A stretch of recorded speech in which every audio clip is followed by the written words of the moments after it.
Hello everyone, कैसे हो आप सब। आई होप सभी लोग बढ़िया ही होंगे। तो फाइनली सच पास राइड कंप्लीट हो चुकी है और सच पास राइड के बाद मैंने सोचा एक रिव्यू बनाता हूँ इस डोमिनार 250 का कि सच पास में इसकी परफॉर्मेंस कैसी रही।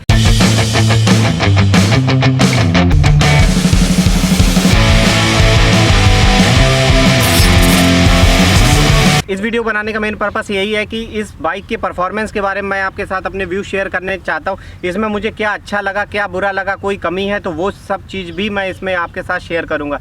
तो चलिए शुरू करते हैं। सबसे पहले बात करते हैं इसकी पावर की। तो इसमें जो पावर है वो है 248.8 सीसी की बाइक है ये और 26.63 bhp इसकी कैपेसिटी है। तो ब्रेकिंग सिस्टम की अगर बात करें तो इसमें डुअल चैनल ABS सिस्टम है और ब्रेकिंग सिस्टम बहुत ही अच्छा है। पूरी राइड में हमें कहीं भी किसी तरह की भी ब्रेकिंग में इशू नहीं लगा। बट हाँ, इसकी जो फ्रंट ब्रेकिंग है वो कुछ ज़्यादा ही अच्छी है in comparison to rear braking. Rear braking में थोड़ा सा डाउन लगी मुझे। तो ओवरऑल अगर दोनों कॉम्बिनेशन के साथ लगाते तो आपको ब्रेकिंग में कोई प्रॉब्लम नहीं आएगी, बट फ्रंट ब्रेकिंग को अगर मैं बोलूँ तो मुझे बेस्ट लगी। अब बात करते हैं इसके थर्ड पॉइंट की। थर्ड पॉइंट है इसके सस्पेंशन के बारे में। तो इसमें WP सस्पेंशन है और बहुत ही अच्छे सस्पेंशन लगे मुझे इसमें राइड करते हुए। जब हम लोग सच पास जा रहे थे, ऊपर जो ऑफ रोडिंग मिली थी हमें 30-35 किलोमीटर की, बहुत ही खतरनाक वाली ऑफ रोडिंग थी। बट कहीं पे भी बाइक में हमें ऐसा नहीं लगा कि कोई प्रॉब्लम है या किसी तरह की कोई सस्पेंशन में मुझे दिक्कत नहीं। बड़ी ही स्मूथ बाइक जा रही थी कंप्लीट ऑफ रोडिंग में। कहीं कोई छोटे मोटे गड्ढे होते हैं तो पता भी नहीं चलते। तो ओवरऑल सस्पेंशन इसका मुझे बहुत ही अच्छा लगा। अगर बात करते हैं इसकी स्टेबिलिटी की तो स्टेबिलिटी बहुत अच्छी है। अगर 120 के एवब भी अगर हम लोग बाइक को चला रहे थे, जब आपने देखा होगा सच पास राइड में डे 1 में भी देखा होगा, लास्ट डे के वीडियो में भी आपने देखा होगा, जब 100 के ऊपर जा रही थी कहीं पे किसी तरह की कोई स्टेबिलिटी में प्रॉब्लम नहीं थी, किसी तरह का कोई वाइब्रेशन बाइक में नहीं था। इसके टायर की विड्थ भी ज़्यादा है, वेट भी बाइक का ज़्यादा है। इसकी वजह से भी बाइक रोड पे बहुत अच्छी सेट होके चलती है। कभी इंस्टेंट ब्रेकिंग भी हम लोग लगाते हैं तो भी बहुत अच्छी ब्रेकिंग इसकी लगती है। मे बी वेट की वजह से भी ब्रेकिंग सिस्टम इसका अच्छा हो सकता है। तो इसकी स्टेबिलिटी बहुत ही अच्छी है। अब बात करते हैं इसकी सीट की। अगर कोई भी इस बाइक को चूज़ करता है, लॉन्ग टूरिंग के लिए चूज़ करता है, क्योंकि सिटी के लिए बहुत सारी अदर बाइक्स भी अवेलेबल है, बट इसको चूज़ करने का आपका जो मेन पर्पस होगा वो दोनों ही हो सकते हैं, सिटी प्लस टूरिंग बोथ। तो टूरिंग अगर आप कभी भी करेंगे तो आपको एक अच्छी सीट चाहिए होगी। नॉर्मली लोग क्या करते थे, अलग से सीट खरीद के लगाते थे, बट इस पे राइड करने के बाद अगर फर्स्ट डे की बात करें तो हम अबव 700 किलोमीटर राइड किए थे और 12 to 14 आवर्स की राइड थी। दिल्ली के ट्रैफिक में भी रहे, लेकिन कभी भी बाइक पे सीट में हमें किसी तरह की कोई प्रॉब्लम नहीं हुई।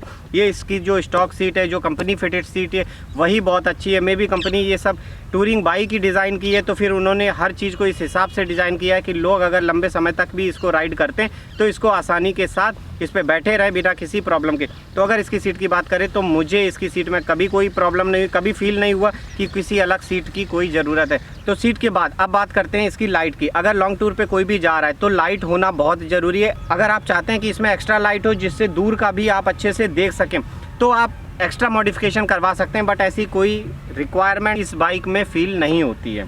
तो फिफ्थ पॉइंट पे बात करते हैं इसके डिस्प्ले फीचर्स के बारे में। इसके कंसोल में क्या क्या पैरामीटर्स हमको देखने में मिल जाते हैं। यहाँ पर ये आपका इंजन माल फंक्शनिंग का इंडिकेटर है, बैटरी, उसके बाद ओवरहीट का, इसका बजाज का लोगो और ये साइड स्टैंड। और अगर मेन कंसोल की बात करें तो मेन कंसोल में यहाँ पे ये न्यूट्रल है, इंडिकेटर है। उसके बाद अगर यहाँ पर बात करें तो ओडोमीटर दिया हुआ, RPM शो करता है, यहाँ पे आपका टाइम शो करेगा और उसके बाद ये फ्यूल इंडिकेटर यहाँ पर दिया हुआ है। तो इसका कंसोल ओवरऑल देखें तो काफ़ी इन्फॉर्मेटिव है। जो चीज़ इन्फॉर्मेटिव नहीं है, जो चीज़ इसमें नहीं है मुझे लगता है वो होना चाहिए, वो मैं आपको आगे बताऊँगा। जो इसके नेगेटिव पॉइंट्स मैंने कंसीडर कर रखे हैं उसमें मैं इसको आपको बताऊँगा। अब बात करते हैं इसके एग्जॉस्ट के बारे में। तो इसका जो एग्जॉस्ट सिस्टम है वो ट्विन बैरल एग्जॉस्ट सिस्टम है, जो कि देखने में भी बाइक को बहुत ही खूबसूरत बनाता है। अगर बाइक आपकी सिटी में भी जाती है तो लोग एक लुक इसको ज़रूर देते हैं क्योंकि काफ़ी अच्छी इसकी साउंड है। अब बात करते हैं इसके टायर के बारे में। तो जो टायर है इसके वो काफ़ी अच्छी ग्रिपिंग है। इसकी कंपनी फिटेड जो टायर आते हैं उनकी प्रॉपर ग्रिपिंग है। किसी तरह की मुझे कहीं पे भी ऐसा फील नहीं हुआ कि स्किड कर रहे हैं या कोई प्रॉब्लम आ रही है। तो टायर वगैरह भी सही है। तो अब बात करते हैं बाइक के नेगेटिव पॉइंट की। बहुत ज़्यादा नेगेटिव पॉइंट तो नहीं है, बट हाँ लिमिटेड कुछ पॉइंट मुझे इसमें फील हुए हैं जो मैं आपके साथ शेयर करता हूँ। तो सबसे पहला जो पॉइंट मुझे फील हुआ है वो ये कि इसमें एक तो मेन स्टैंड नहीं है। उसकी वजह से क्या होता है, कभी भी आपकी बाइक कहीं पे अकेले हैं, अगर अकेले टूरिंग कर रहे हैं और बाइक पंचर हो जाती है तो आप अगर खुद से बनाना चाहें तो बहुत प्रॉब्लम होती है, या कभी भी चेन लूप चेन क्लीन करते हैं उसके लिए अगर मेन स्टैंड होता तो बाइक आप अकेले ही चेन लूप चेन क्लीन कर सकते हैं। तो मुझे फील होता है कि इसमें एक मेन स्टैंड होना चाहिए था। उसके बाद जो सेकंड पॉइंट जो मुझे इसका नेगेटिव पॉइंट लगा वो इसका जो कंसोल है, कंसोल में ना ही इसमें गियर इंडिकेटर है और ना ही एवरेज बताने के लिए एवरेज मीटर, जो कि 400 सीसी की जो बाइक आती है उसमें है।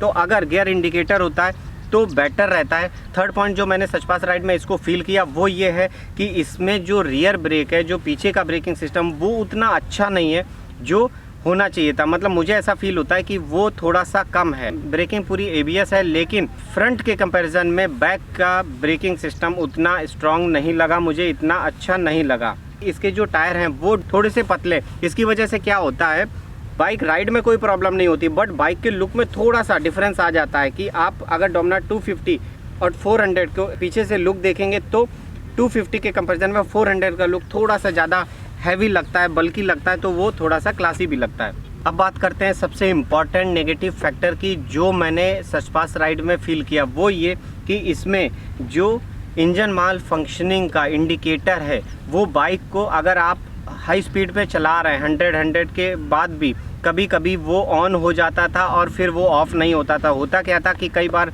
आप बाइक चला रहे हैं, स्टॉप भी कर दे रहे हैं, बंद भी कर रहे हैं, उसके बाद भी वो इंडिकेटर नहीं जाता था और पता चला नेक्स्ट डे हमने बाइक ऑन की, उसके बाद वो इंडिकेटर जा रहा था। तो ये एक नेगेटिव पॉइंट ऐसा लगा मुझे इस बाइक में, जो मैंने सोचा कि आपके साथ शेयर कर दूं।